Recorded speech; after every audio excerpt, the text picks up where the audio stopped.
Thank you, sir. And now we have Senator Hickenlooper. Great. Thank you, Mr. Chair. And thanks all three of you for your commitment to public service and being willing to go through this kind of interrogation.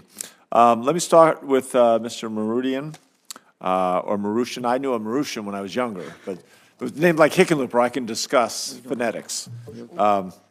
Historically, DOE's national labs such as NRAIL and Golden, which you'll oversee if confirmed, have in many ways been our secret weapon in developing new energy innovations and bringing them to market.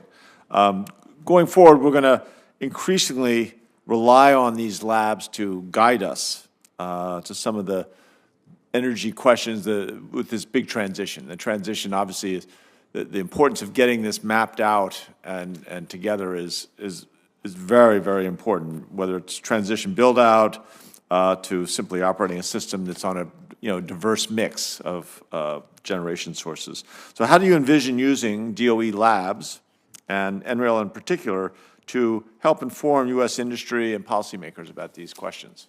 Thank you for the question, Senator Hickenlooper, and thank you for your time last month meeting with me. I agree with you. The national labs, NREL, and all of the 17 labs are the agency's crown jewels. They have the tremendous capacity and potential to do really cutting-edge advanced research and development across the board.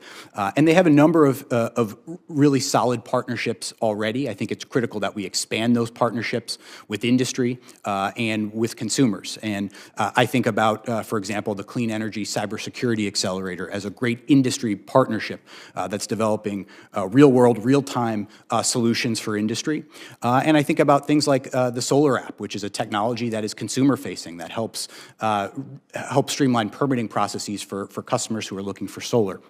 So I think those are the kinds of partnerships that I would love to work on expanding if confirmed. I've had the opportunity to meet with Dr. Keller several times, along with several of the other lab directors, and very much look forward to working with them. Terrific. Thank you. Mr. Rodriguez, when we spoke, we briefly discussed how electric vehicles might be able to help out in the power sector as we incorporate more variable generation on our more variable generation on our grid, especially in things like vehicle-to-grid applications. We have a bidirectional act that you are aware of and that would promote these kinds of innovations. With the right incentives in place, it would seem that we could align the self-interest of vehicle owners, of utilities, buses, grid operators, utilities themselves. If you're confirmed, what role do you see for the Office of Electricity in helping to identify and promote the policies and standards and rate structures, all this stuff to really deploy these promising technologies and innovations? Thank you for that question, Senator, and thank you for taking the time to meet with me. I enjoyed our conversation. I hope we will be able to continue it further.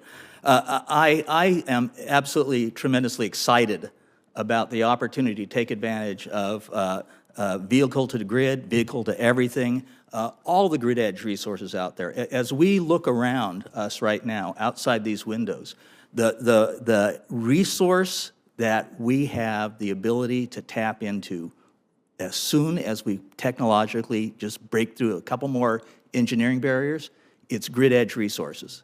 And vehicle to grid is one of those. As we discussed the other day, if and to the extent the grid is able to accept these resources, to integrate them, then we will have ways to increase reliability, increase affordability. May I make one last point on that? The Office of the Electricity will be focused on those sorts of technologies and advancements that need to be made to ensure that the visibility of these resources, the controllability of these resources, and as you point out, the very important policies are in place to ensure that consumers recognize the value of being a beneficial part of how we control our grid. Absolutely, and that won't be easy. Mr. Crane, I saved the best for last. As a recovering geologist, and I think according to Mark Kelly, I'm the only scientist in the Senate. He claims he's only an engineer. I would debate that. But I can't help but ask your perspective on this emerging as geothermal energy becomes more widely accepted.